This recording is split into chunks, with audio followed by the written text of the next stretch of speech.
Bu nişan yolda kesilir nişandır. Piyadalar bu nişan görür, yolu süreç alt arkadaşlığı yapmazdır. Keçidlərdən keçəndə ora, bura boylanma. Keçidlərdə yubanma, sən təhlükə yaratma.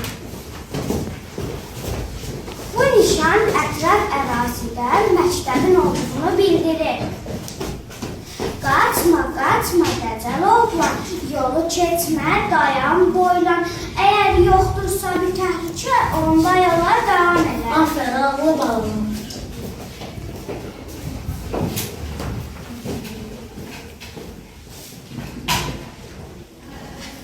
Kırmızı, yaşıl, sarı, renkli ışıkları.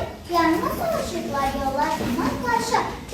Kırmızı yandı, dayan, maşın gelir o yandan. Sarıda tələsməyən, uzaq olar bəladan. Yaşıl yandı, hazır ol, naçləri yaxşı yol.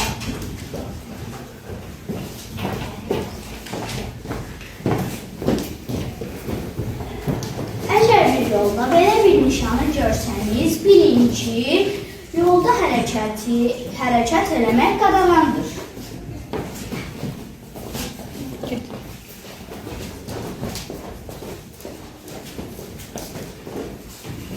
Gəl top oynayaq.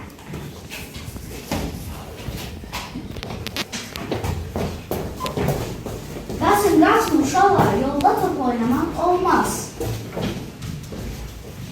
Əsən sərkərlər.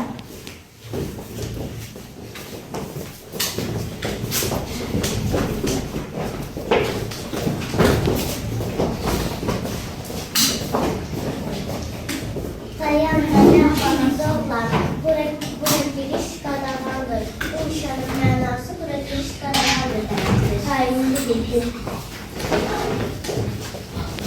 Bəli.